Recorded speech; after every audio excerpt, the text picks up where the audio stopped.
ಈಗ ನಾನು banking law and practice unit 3 session 8 ಇದರಲ್ಲಿ ಬರುವಂತಹ ವಿಷಯದ ಬಗ್ಗೆ ವಿವರಣೆ ಕೊಡಲಿಕ್ಕಿದ್ದೇನೆ.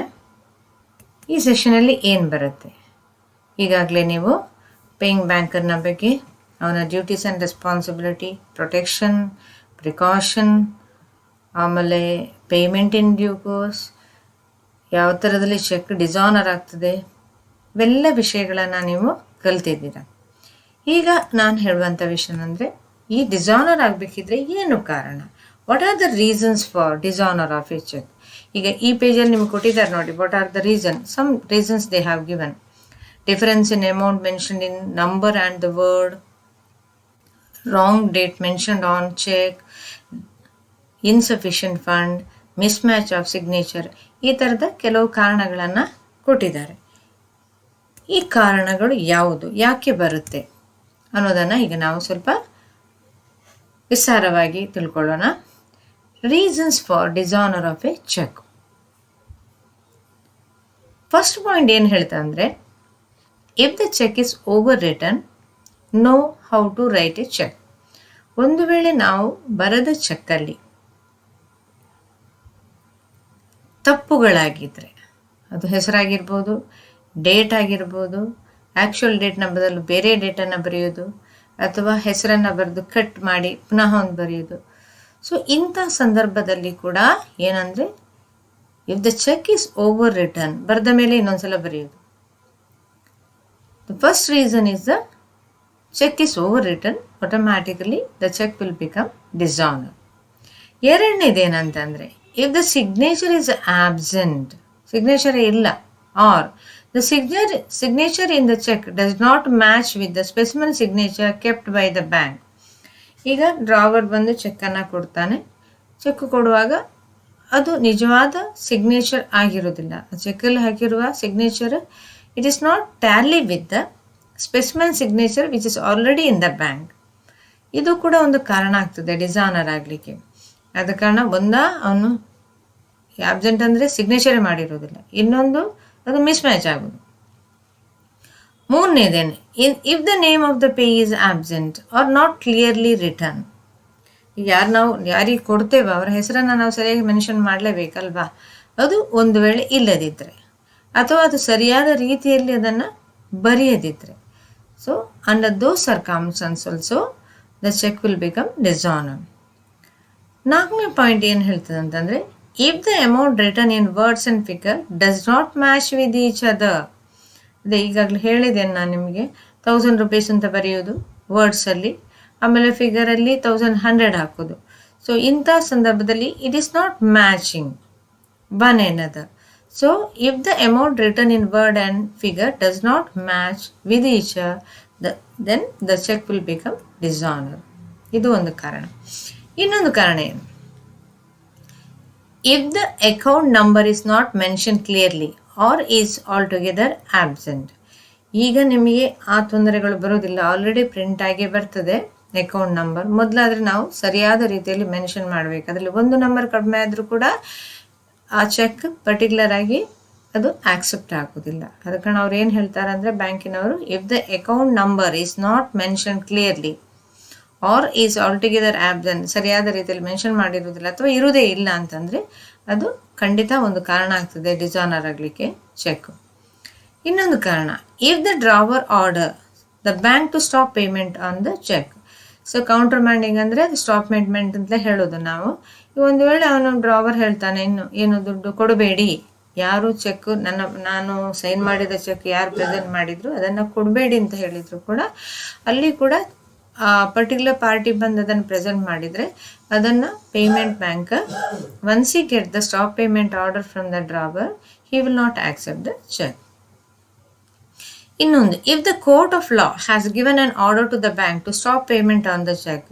ಈಗ ಗಾರ್ನಿಶಿ ಆರ್ಡರ್ ಅಂತ ಇದೆ ಒಂದು, ಇಲ್ಲಿ ಏನಾದರೂ ಒಂದು ಆರ್ಡರ್, ಕೋರ್ಟ್ ಆರ್ಡರ್ ಈ ಪರ್ಟಿಕ್ಯುಲರ್ ಚೆಕ್ಕಿಗೆ ಅಟ್ಯಾಚ್, ಅಥವಾ ಡೆಟಾರ್ಸ್ನ ಬಗ್ಗೆ ಏನಾದರೂ ಏನು ತೊಂದರೆಗಳಿದ್ದರೆ, ಅವ್ನು ಪೇಮೆಂಟ್ ಮಾಡಿರೋದಿಲ್ಲ, ಬೇರೆಯವ್ರ ಹತ್ರ ತಗೊಂಡಿದ್ದಾರೆ, ಥರ್ಡ್ ಪಾರ್ಟಿ ಏನಾದರೂ ಒಂದು ಗಾರ್ನಿಶ್ ಆರ್ಡರ್ ಇಶ್ಯೂ ಮಾಡಿದರೆ, ಕೋರ್ಟ್ ಆರ್ಡರನ್ನು ಅಟ್ಯಾಚ್ ಮಾಡಿದರೆ, then automatically the paying bank will not accept the cheque as well as is not ready to make payment to the concern person or a debtor.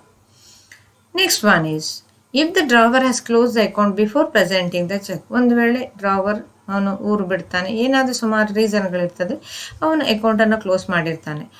ಆಗ ಅವನು ಯಾರಿಗಾದರೂ ಒಂದು check ಕೊಟ್ಟಿದ್ರೆ ಅವನು ಆನಂತರದ ಡೇಟಿಗೆ ಅದನ್ನು ಪ್ರೆಸೆಂಟ್ ಮಾಡಿದರೆ the banker will not accept it, simply they will dishonour the cheque. Next ಏನಂತಂದರೆ if the fund in the bank account is insufficient to made the payment of the cheque. So ದುಡ್ಡು ಏನಿದೆಯೋ ಅದು ಚೆಕ್ಕಲ್ಲಿ ಕೊಟ್ಟ ಅಮೌಂಟನ್ನು meet ಮಾಡಲಿಕ್ಕೆ ಆಗದಿದ್ರೆ, ಈಗ ಬ್ಯಾಂಕಲ್ಲಿ ಅವನ ಬ್ಯಾಂಕ್ ಅಕೌಂಟಲ್ಲಿ ಒಂದು 10,000 ಇದ್ದರೆ ಚೆಕ್ಕಲ್ಲಿ ಮೆನ್ಷನ್ ಮಾಡಿರುವ ಅಮೌಂಟು ಒಂದು 11,000 ಇರ್ಬೋದು. ಆವಾಗ ಏನಾಗ್ತದೆ, ಅದು ಮಿಸ್ ಮ್ಯಾಚ್ ಆಗ್ತದೆ. ಅಂಥ ಸಂದರ್ಭದಲ್ಲಿ ಕೂಡ if the cheque presented for payment then because of insufficient fund the cheque will become dishonour.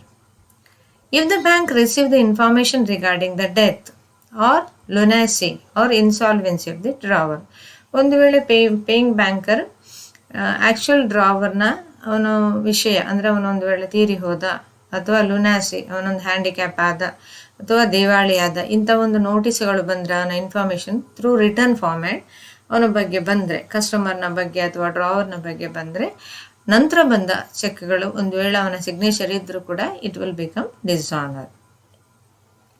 Next, if any alteration made on the cheque is not proved by the drawer by giving his or her signature. ಈಗ ಒಂದು ವೇಳೆ ಏನಾದರೂ alteration ಮಾಡಿದ್ದಾರೆ ಅದರಲ್ಲಿ, ಅದನ್ನು ಅವನು ಏನೋ ಸ್ಪಷ್ಟಪಡಿಸ್ಲಿಕ್ಕೆ, ಯಾರೋ ಡ್ರಾವರ್ ಸ್ಪಷ್ಟಪಡಿಸ್ಲಿಕ್ಕೆ ಯಾಕೆ ಅದು ಚೇಂಜ್ ಆಯಿತು ಅನ್ನೋದನ್ನು ಅವನು ಸ್ಪಷ್ಟಪಡಿಸ್ಲಿಕ್ಕೆ ಅವನಿಗೆ ಅಸಹಾಯಕನಾದರೆ, ಅವನಿಂದ ಸಾಧ್ಯ ಆಗುವುದಿಲ್ಲ ಅಂತಂದರೆ the paying banker can dishonor the check.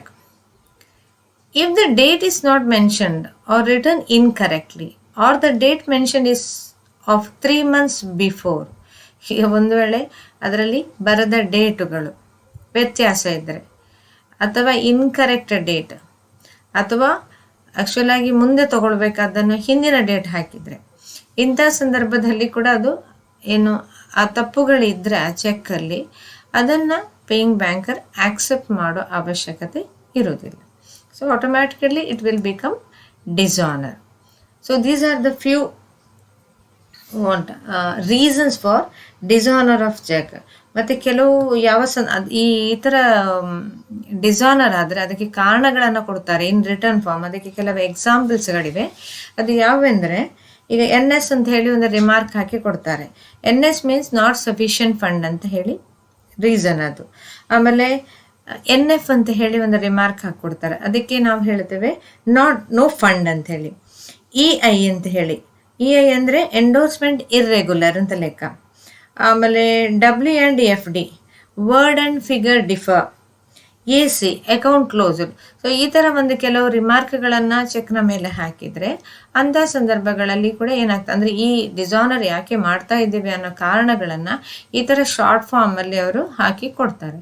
ಅಂಥ ಸಂದರ್ಭದಲ್ಲಿ ನಾವು drawer cannot claim the banker to make payment.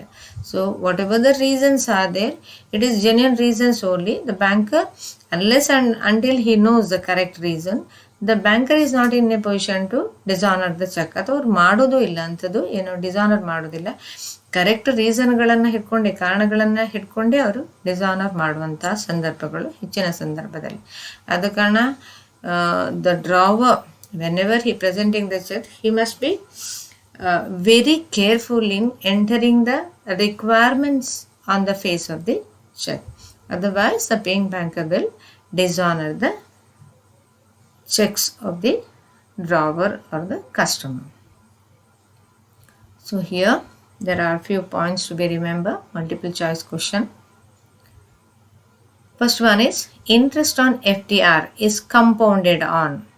ಇದನ್ನು ಯಾವ ಥರದಲ್ಲಿ ನಾವು ಏನೋ ಡಿಸೈಡ್ ಮಾಡ್ತೇವೆ ಅಂತ, ಮಂತ್ಲಿ ಬೇಸಿಸಾ, ಕ್ವಾರ್ಟರ್ಲಿ ಬೇಸಿಸಾ, ಅಥವಾ ಹಾಫ್ ಇಯರ್ಲಿ ಅಥವಾ ಇಯರ್ಲಿ. ಸೊ ಯೂಶ್ವಲ್ ಆಗಿ ಇದನ್ನು ನಾವು ಕ್ವಾರ್ಟರ್ಲಿ ಬೇಸಿಸಲ್ಲಿ ಡಿಸೈಡ್ ಮಾಡ್ತೇವೆ. Next one is about fixed deposit can not be withdrawn before maturity, paid only after maturity, withdrawn before maturity, all of above. ಸಾಮಾನ್ಯವಾಗಿ fixed ಡೆಪಾಸಿಟನ್ನು ನಾವು ಯಾವಾಗ ಬೇಕಾದ್ರೂ ತಗೊಳ್ಬೋದು, but the interest rate will be reduced. ಅದರಲ್ಲಿ ನಿಮಗೆ third ಚಾಯ್ಸನ್ನು ನೀವು ತಗೋಬೋದು.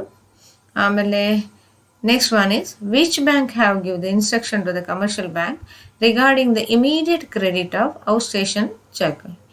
ಯಾವ ಬ್ಯಾಂಕ್ ಏನು ಇನ್ಸ್ಟ್ರಕ್ಷನ್ ರಿಗಾರ್ಡಿಂಗ್ ದ ಕಮರ್ಷಿಯಲ್ ಬ್ಯಾಂಕಿಗೆ ಯಾವ ಥರದಲ್ಲಿ credit of the out station ಚೆಕ್ಕನ್ನು ತಗೋಬೋದು ಅಂತ ಹೇಳ್ತಾರೆ. ಸಾಮಾನ್ಯವಾಗಿ all of you know that the father of the Indian banking system is RBI only. So the RBI will have given the instruction to the commercial bank regarding the immediate credit of outstation check. Next one, what is the validity period of check? ಸಾಮಾನ್ಯವಾಗಿ ಒಂದು ಚೆಕ್ಕಿಗೆ validity ಅಂದರೆ ಅದಕ್ಕೆ value ಇರೋದು, ಆಮೇಲೆ ತಗೊಳ್ಬೋದಾ ಆಮೇಲೆ present ಮಾಡ್ಬೋದಾ ಅನ್ನೋದಕ್ಕೆ first of all every customer must know that there is a validity period for every check, every bank check. So 4 months from the date of issue, 3 months from the date of issue, 1 month from the date of issue, unlimited. ಸಾಮಾನ್ಯವಾಗಿ restriction from the bank is 3 months from the date of issue. Next one, the primary relationship between the banker and the customer start from the time. ಯಾವಾಗ ಅವರ relationship create ಆಗ್ತದೆ in between the banker and the customer? When the customer visit the bank, when customer open an account, when the customer visit that bank to make queries, all of the above. ಸಾಮಾನ್ಯವಾಗಿ the primary relation start at the time of opening an account. ಅವನು continue ಮಾಡಲಿ ಬಿಡಲಿ, the relationship between the banker and the customer start when the customer open an account in a bank. Next one, which one of the following is the most important relation between the banker and the customer? ಇದು ತುಂಬ important. ಯಾವ ಟೈಪಲ್ಲಿ relationship ಬೆಳೀತದೆ ಅನ್ನೋದನ್ನು ನಾವು ಇಲ್ಲಿ ನೋಡಬೇಕು. So usual ಆಗಿ whether it is a debtor and creditor relation, bailee and bailor, agency and principal, trustee and the beneficiary. ಇದು ಒಂದು ರೀತಿಯ ಟೈಪ್ ಆಫ್ ರಿಲೇಷನ್ಶಿಪ್ಗಳು. ಅದರಲ್ಲಿ ಬಾಂಡಿಂಗ್ ಇರೋದು especially in between the banker and the customer is the debtor and the creditor. If the bank has given a loan, the bank will become a creditor and the customer will become the debtor. If the creditor deposits the account, then the banker will become the debtor and customer will be the creditor. So that is why, depending upon the type of transaction and depending upon the transaction related to withdrawals and loans and advances, the relationship between the banker and the customer creates. So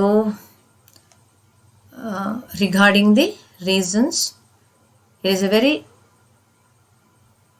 good relationship between the banker and the customer. That's why the banker has also maintained good relationship with the customer, as well as the customer also maintain good relationship with the banker.